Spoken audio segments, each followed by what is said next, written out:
Ako si Sara Duterte. Tatakbo bilang Pangulo ng Pilipinas. Kung hanggang ngayon ay marami pa ring Pilipino ang nalulunod sa baha nang dahil sa malawakang korupsyon.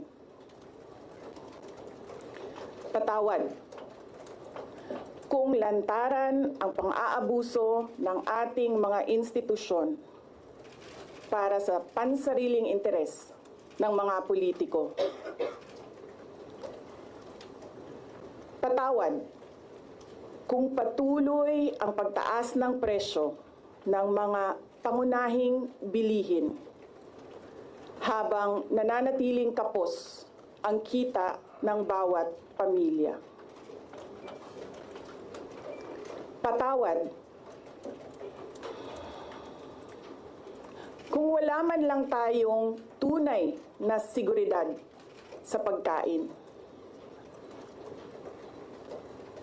Patawad kung may nagkakasakit at binabawian bigla ng buhay dahil sa kakulangan ng maayos at epektibong healthcare system.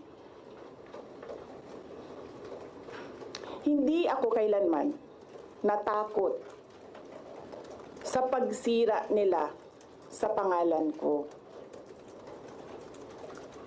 Ngunit, may takot ako para sa ating mga anak. May takot ako para sa susunod na henerasyon.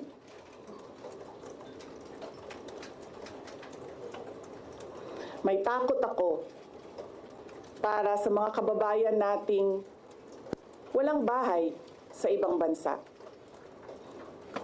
Walang pangalawang pasaporte, walang ibang matatakbuhan kundi ang Pilipinas. Kahit ito'y patuloy na nalulugmok sa kahirapan.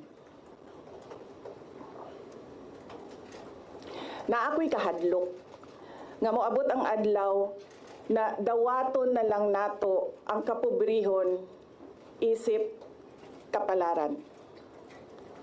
Nga maanad na ta sa sayop. Nga mawad-an na lang ta og paglaom.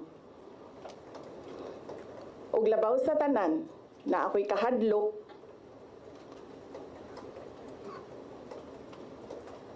nga moabot ang adlaw